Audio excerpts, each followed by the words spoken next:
Students, this is Mohammad Hasnain Abbas. जी students, हमारी बात चल रही है 9.1 के ऊपर, जिसके अंदर आज हम बात करेंगे क्वेश्चन नंबर 10 से लेकर 13 तक। तो सबसे पहले क्वेश्चन नंबर 10।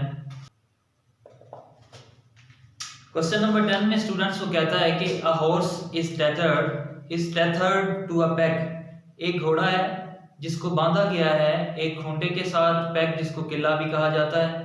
और कहता है कि एक घोड़े को बांधा गया है टू अ पेग, एक खूंटे के साथ, बाय अ रोप, एक रस्सी से, 9 मीटर्स जिसकी लेंथ है, and it can move in a circle, और वो मूव कर रहा है एक सर्कल के ऊपर, with the peg as centre, जबकि खूंटा जो है वो दरमियान में है। मैं आपको ये फिगर के जरिए बताता हूँ कि ये देखें, ये एक हमारे पास कोई सर्कल है, ठीक है। तो कहता है कि एक सर्कल के अंदर वो घोड़ा जो है वो मूव कर रहा है, तो जिसको बांधा गया है एक खूंटे के साथ, वो मैं कहता हूँ मशीन। तो इस टेथर्ड उसने लफ्ज इस्तेमाल किया। इसका मतलब ये होता है कि जानवर को किसी ऐसी रस्सी से बांध देना कि जिसकी वजह से वो ज्यादा दूर ना जा सके, यानी कि एक ऐसी से चीज से बांध दिया गया है और उसका दायरा जो है महदूद कर दिया गया है। तो ये एक जो है वो पेग है यहाँ पे, तो सर्कल में जो है वो हॉर्स जो है वो मूव कर रहा है। फिर आगे कहता है if the horse moves along the circumference of the circle, अगर जो है हॉर्स इसके दायरे के मुहीत पे मूव करता है, तो कीपिंग द रोप टाइट, वो जैसे जैसे मूव करता जाएगा इसके इर्द गिर्द, तो उसकी जो रस्सी है वो टाइट होती जाएगी। How far will it have gone when the rope has turn through an angle of 70 degree. तो कहता है कि हाउ फार, कितना दूर होगा, विल इट हैव गॉन, ये घोड़ा, when the rope has turned through an angle of 70 degree, जबकि उस रस्सी का जो एंगल है वो 70 डिग्री के मुताबिक बन रहा है। पहली बात जब उसने ये कहा कि a horse is tethered by to a peg by a rope 9 meters length, तो स्टूडेंट्स एक बात हमेशा याद रखिएगा कि जब एक चीज दूसरी चीज के गिर्द मूव कर रही हो, अगर एक चीज जो है वो दूसरी के गिर्द घूम रही है, तो उनके दरमियान जो फासला है वो L नहीं होगा बल्कि R होगा। इसका मतलब ये है कि ये एक हमारे पास सर्कल है, ठीक है, उसमें ये हमारे पास पेग है, तो इसको मैं कहता हूँ कि ये जो यहाँ पे ये जो हम लेंगे उसने 9 मीटर लॉन्ग कहा हुआ है, ये हमारा L नहीं होगा बल्कि R होगा, वो रेडियस होगा हमारा, और रेडियस जो है वो 9 मीटर जो है वो उसका है। और फिर वो कहता है कि अगर जो है हॉर्स मूव करता है सर्कमफ्रेंस के, सर्कल के अंदर, दायरे के मुहीत में, तो फिर जैसे जैसे वो मूव करता जाएगा वो रस्सी तो है जो है वो टाइट होती जाएगी। तो आपने एंगल ये बताना है, how far will it have gone when the rope has turn through an angle of 70 degree. वो कहता है कि जब एंगल 70 डिग्री का होगा तो तब वो रस्सी कितनी रह जाएगी, उसकी लेंथ आपने बतानी है। फर्ज करें कि ये 70 डिग्री का एंगल जो है वो यहाँ पे बन रहा है, यहाँ पे 70 डिग्री का एंगल जो है वो ये बन रहा है। तो ऐसे है कि हम इसमें रेडियस हमारे पास है, थीटा जो है वो मौजूद है। अगर 70 डिग्री, ये 93 डिग्री का होता है, तो मैं इसको इसकी बजाय यहाँ पे ले लूं, अगर ये यहाँ पे है तो 70 डिग्री का एंगल यहाँ बन रहा है। रेडियस हमारे पास है 9 मीटर और थीटा हमें दिया गया है, वो क्या है जी 70 डिग्री। तो हम फार्मूला हमें बताइए वो क्या होता है जी। इसके सोल्यूशन में अगर आए, रेडियस की बात करें तो वो कहता है कि 9 मीटर है, और थीटा की अगर बात करें तो वो 70 डिग्री है। देखें अब थीटा जो है हमें उसने डिग्री में दिया गया है, तो हमने फार्मूले के जरिए लिए तो हमारे पास जरूरत होती है कि थीटा जो है वो रेडियन में हो, तो इसे हम पहले रेडियन में कन्वर्ट करते हैं। 70 degree multiply by pi over 180, तो ये हमारे पास आ जाएगा जी, 0 0 से जब कैंसिल होगा तो 7 पाई और ओवर 18 रेडियन हमारे पास आ जाएगा। अब देखें थीटा भी हमारे पास रेडियन में मौजूद है और रेडियस जो है वो 9 मीटर है, तो एल का फार्मूला लगा लेते हैं कि एल किसके इक्वल होता है, वो आर थीटा के इक्वल होता है। आर अब हमारे पास 9 है और थीटा की जो वैल्यू है वो 7 पाई ओवर 18 आया हुआ है। तो अगर हम इसको 7 पाई मल्टीप्लाई करें 9 के साथ और इसको डिवाइड कर दें 18 पे, तो ये हमारे पास आंसर आएगा जी 10.99 मीटर आंसर आएगा। तो ये हमारे पास लेंथ आ गई है। अब ये क्वेश्चन यहीं पे खत्म हो गया। इसके बाद हम क्वेश्चन नंबर जो है वो 11 की बात करते हैं। स्टूडेंट्स क्वेश्चन नंबर 11 की अगर बात करें तो क्वेश्चन नंबर 11 में वो ये कहता है कि अब the pendulum of a clock is 20 centimetre long. एक क्लॉक का जो पेंडुलम है, जिसे हम उर्दू में लटकन भी कहते हैं या लंगर भी कहा जाता है इसे, तो वो कहता है कि वो 20 सेंटीमीटर लॉन्ग है एंड इट स्विंग्स, और वो झूलता है या हिलता है, मूव करता है through an angle of 20 degree. तो वो जब वो मूव करता है तो वो एंगल बनाता है जी 20 डिग्री का। हाउ डज फार, ये कितना जो है, does the tip of the pendulum move in 1 second, 1 second के अंदर वो उसकी जो मूवमेंट है वो कितनी होगी, तो हमने ये उसे बताना है। अब देखें पेंडुलम जो है वो क्लॉक के गिर्द मूव कर रहा है, जैसे जैसे वो मूव करेगा तो हमने उसकी लेंथ बता देनी है कि वो कितनी है। अब उसने बात की the pendulum of a clock is 20 centimetre long. मैंने आपको पहले क्वेश्चन में बताया कि जब एक चीज दूसरे के गिर्द मूव कर रही हो तो हमारे पास जो उसका फासला जो है वो एल नहीं होगा बल्कि आर होगा। तो एल उसने कहा हुआ है 20 सेंटीमीटर लॉन्ग है, लेकिन हम एल नहीं लेंगे क्योंकि पेंडुलम जो है वो मूव कर रहा है उसकी क्लॉक के गिर्द। फर्ज करें ये हमारे पास कोई क्लॉक है, ये मेरे पास कोई क्लॉक है, ठीक है। तो यहाँ से मैं अगर पेंडुलम ले लूँ तो वो पेंडुलम की जो रोटेशन होगी वो कुछ इस तरह से होगी। तो वो यहाँ से यहाँ मूव करेगा और यहाँ वो जो एंगल बना रहा है जी वो 20 डिग्री का है, और उसका जो रेडियस है वो उसने दिया हुआ है हमारे पास 20 उसने सेंटीमीटर का हुआ है जी। एंगल हमारे पास मौजूद है और रेडियस भी मौजूद है। L is equal to are theta, we know that L is equal to are theta, हम जानते हैं जी। तो L जो है वो हमने मालूम करना है और थीटा की जो वैल्यू है वो हमारे पास है 20 डिग्री। तो इसको हम पहले रेडियन में कन्वर्ट कर लेते हैं थीटा को। तो इसको हम मल्टीप्लाई कर देंगे पाई ओवर 180 के साथ। जब स्टूडेंट्स हम अगर इसको मल्टीप्लाई करें और फिर इसे डिवाइड करें तो ये आंसर आता है जी पाई ओवर 9 रेडियन।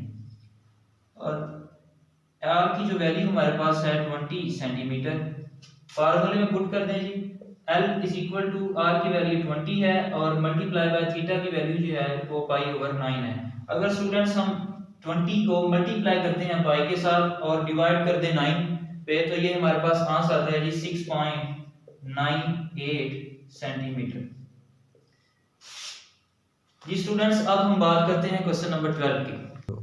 जी स्टूडेंट्स अगर हम अब बात करें क्वेश्चन नंबर 12 की, तो क्वेश्चन नंबर 12 में वो ये कहता है कि assuming the average distance of the earth, कि आपने अज्यूम करना है average distance of the earth from the sun to be 148 cross 10⁻⁶ kilometre, के अर्थ का, ये हमारे पास अर्थ है और ये सन है, तो इसका जो डिस्टेंस है वो अर्थ का सन का या अर्थ से या अर्थ का सन से वो 148 क्रॉस 10⁻⁶ है, ठीक है। एंड द एंगल, और फिर एंगल सबटेंडेड, सबटेंडेड का मतलब होता है जाविये के मुकाबल, सबटेंडेड वो जो बन रहा है एंगल जो बन रहा है तो वो जी क्या है by the sun at the earth, sun by the earth, और अर्थ के मुकाबले जो जाविया हमारे पास बन रहा है सूरज के बिल्कुल, और at the eye of a person on earth of measure 9.3 cross 10⁻⁻³ radian, find the diameter of the सन।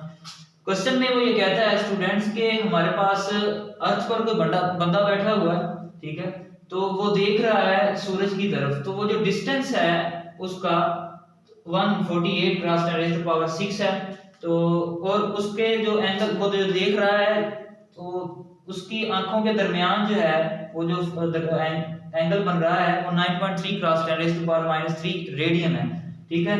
तो अब वो कहता है कि आपने डायमीटर फाइंड करना है और सन का, ये देख लें सर्कल के दरमियान जो लाइन होती है उसे हम डायमीटर कहते हैं। वो ऐसी लाइन जो सर्कल को दो हिस्सों में डिवाइड करती है तो वो उसे हम डायमीटर कहते होते हैं। अब कहता है डायमीटर ऑफ द सन, तो इसमें ये होगा कि डायमीटर जो है वो इक्वल टू होगा आर्क लेंथ के।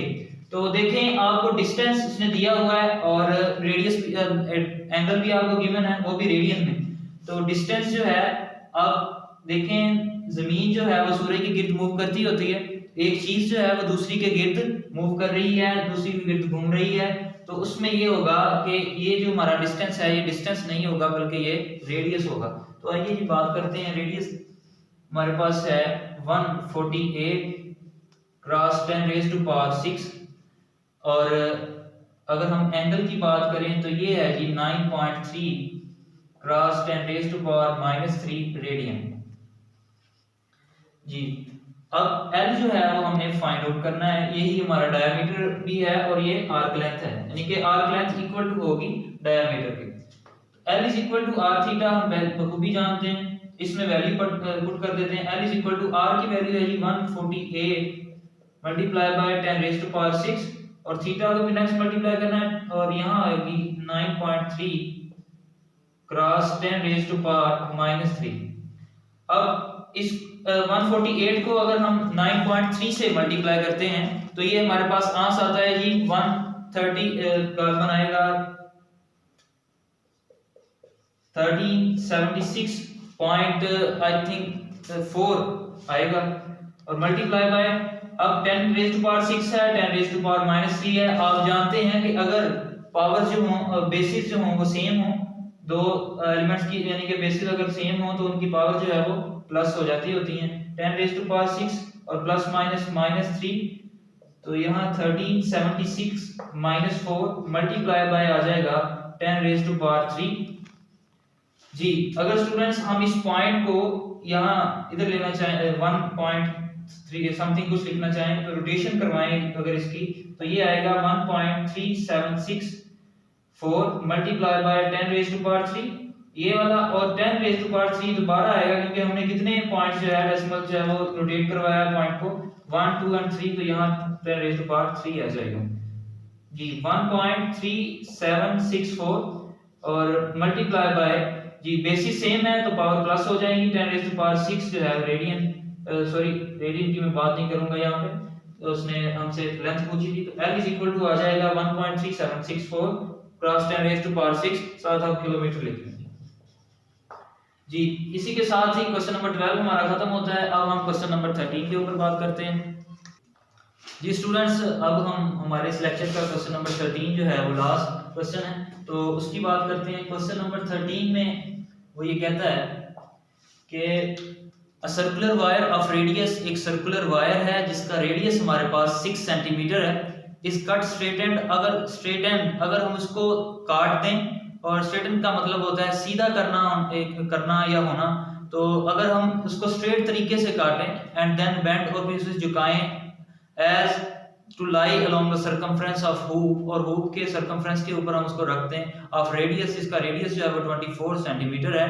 Find the measure of the angle which it subtends at the center of the hoop तो आपने जो है एंगल फाइंड आउट करना है। पहले ये कहता है कि ये अगर मेरे पास कोई सर्कल है ये मैं कहता हूँ ये एक सर्कल है इसमें ये सेंट्रल पॉइंट और इसका जो रेडियस है वो 6 सेंटीमीटर है जी। रेडियस जो है वो 6 सेंटीमीटर की बात हो गई। अब फिर उसने कहा है कि अगर एक सर्कुलर वायर को रेडियस 6 सेंटीमीटर होगा अब हम इसका जो है वो सर्कमफ्रेंस जो है वो फाइंड आउट कर लेते हैं। सर्कमफ्रेंस ऑफ सर्कल का आपको पता है कि उसका जो फार्मूला होता है वो 2 पाई r होता है। सर्कमफ्रेंस ऑफ सर्कल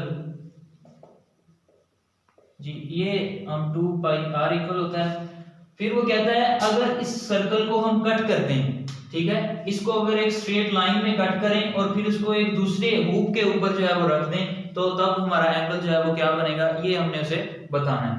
तो ये होता है सर्कमफ्रेंस हमें पता है कि 2 पाई r के इक्वल है और रेडियस उसने दे दिया है यहाँ पे 6 सेंटीमीटर है 2 पाई और r जो है वो 6 सेंटीमीटर तो ये आ जाएगा ये 12 पाई जी। Student circumference of a circle अब जो है वो किसके इक्वल हो जाएगा लेंथ ऑफ वायर के। वो कैसे होगा उसने क्वेश्चन में जैसे कहा कि इसको कट करना है स्ट्रेट एंड यानी कि एक स्ट्रेट तरीके से अगर ये एक सर्कल है सर्कुलर वायर है उसको मैंने यहाँ से काट दिया है तो इसको मैं एक स्ट्रेट लाइन अगर मैं ऐसे बिछा दूं तो ये हमारे पास आर्क लेंथ बन गई है जी इसकी आर्क लेंथ है। अब फिर उसने दूसरी बात की एक और के वो कहता है कि as to lie along the circumference of hoop और सर्कमफ्रेंस ऑफ हूप क्या होता है जी एक हमारे पास एक बड़ा सर्कल है वो मैंने ऐसे लिया तो उसका जो रेडियस है वो कहता है कि 24 सेंटीमीटर है 24 सेंटीमीटर।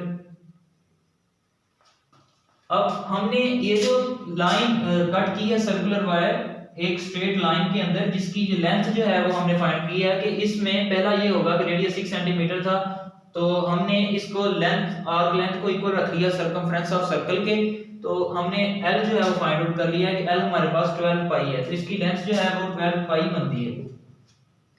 अब अगर इसमें सर्कुलर वायर को उठाऊं और इसके ऊपर मैं रख दूं कुछ इस तरह से मैं बिछा दूं कि इसके ऊपर ये इस तरह आए यहां तक जो है वो आ जाती है हमारे पास तो ये होगा यहाँ से यहाँ तक अगर मैं इसको सेंट्रल प्लान पॉइंट से मिला दूं तो मैंने ये जो है ये एंगल मालूम करना है कि ये जो एंगल है वो कितना बन रहा है जी। 24 इसका रेडियस है, आर्क लेंथ हमें पता है कि 12 पाई है।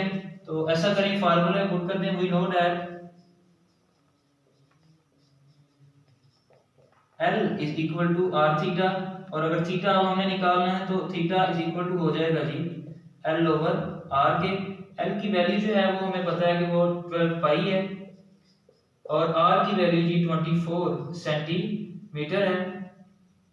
तो 12 पाई है ओवर 24 है, तो ये हमारे पास आंसर होगा जी पाई ओवर 2 रेडियन में।